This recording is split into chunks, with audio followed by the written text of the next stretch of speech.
Good morning to all. It's a real pleasure for me to welcome you to our annual conference. It's a key moment for our shared journey towards building the digital European sky. I'm very pleased that we are back at Brussels Airport, an active member of our joint undertaking. And in fact, Brussels is home to our project Heron, one of our digital sky demonstrators. So we see SESAR in action here in Brussels Airport, but also in many other places across Europe. Thank you, Arnaud. Thank you, the whole team from Brussels Airport, for your continued support. I would like to extend a very warm welcome to our three keynote speakers. I tried in the languages. Dzień dobry, Minister Klimczak. Kalimera, Commissioner Tzitzikostas. He is still on his way. Guten Morgen, Jan-Christoph Oetjen, member of the European Parliament. Today, we gather at a pivotal moment. The European Air Traffic Management Master Plan, adopted by our governing board in December 24, provides a clear vision. You have seen it already on screen. To make Europe the most efficient and environmentally friendly sky to fly in the world by 2045. But it is more than just a vision.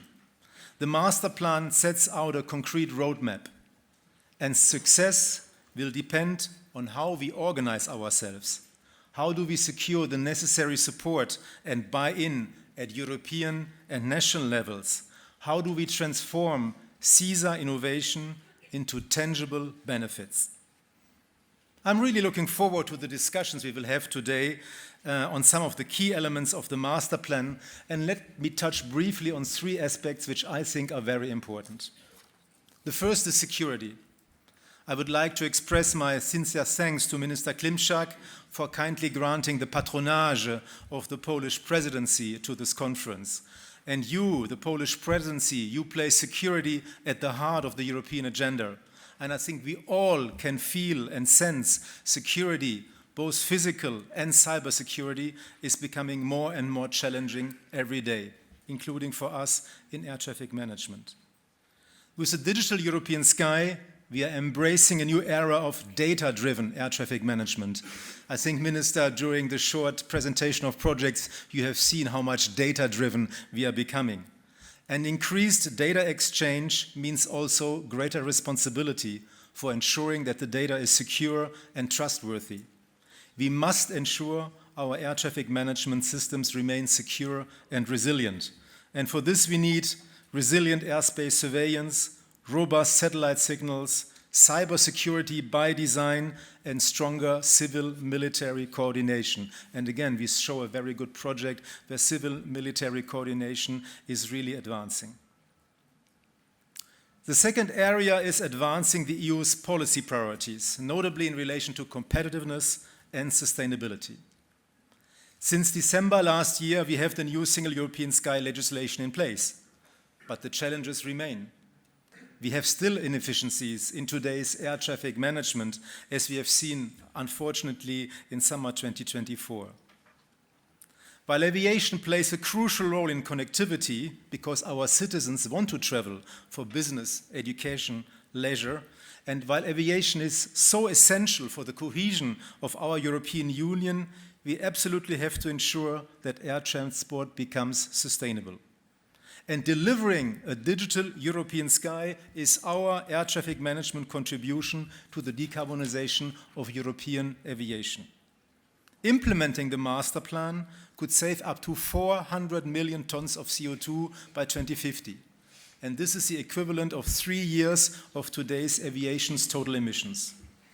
The new Destination 2050 report highlights that operational efficiency should contribute 6% to the decarbonization of aviation in 2050. And there's good news. The good news is that already today, delivered SESAR solutions can improve efficiency. And implementing these solutions now is a very cost-effective win-win. So, let's save the CO2 emissions thanks to SESAR solutions. The sooner, the better. And it's not just about CO2. We are also addressing non-CO2 emissions, in particular contrails, where our focus is on reducing the current scientific uncertainty and identifying effective mitigation strategies. The European Commission published recently the Competitiveness Compass, which highlights innovation, decarbonization, and security. And we are working on these three priorities. And our message is clear. Aviation is an industrial sector where Europe is leading. And European ATM companies are global champions in a competitive environment.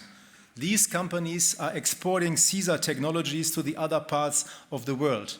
And this means we are maintaining skills and jobs in Europe. The third aspect is preparing for the future. SESAR is about innovation impacting the real world, and you can see it if you watch the exhibition and the projects. Through our public-private partnership, we have achieved tangible benefits. More than 130 research solutions are validated. Half of them are deployed. Some are mandatory under European Union law, where synchronized and harmonized deployment is required. We have right now 70 research projects running, and we have calls open for more than 230 million euros. I proudly state our innovation pipeline is delivering. But we cannot be complacent. Our airspace is changing.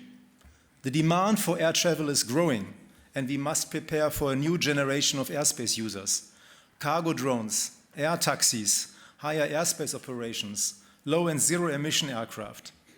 And the pace of change is accelerating, which means we must accelerate too. We must fast-track innovation wherever possible. And we must speed up the industrialization phase, what comes after research, to bring things into the market, and we have to support early movers. Therefore, for the first time, this master plan has defined 10 strategic deployment objectives, ranging from trajectory-based operations to the use base, from enhanced airport safety to the virtualization of operations. And thanks to the master plan, stakeholders are also advancing a new service delivery model, essential to facilitate the implementation of SESAR solutions. These 10 strategic deployment objectives will bring considerable progress over the next 10 years. And that's not all. Aviation is a global industry, so ensuring global interoperability of our master plan and our SESAR solutions is essential. And we, all together, we are promoting our European results at the International Civil Aviation Organization and through the bilateral cooperation with our partners worldwide.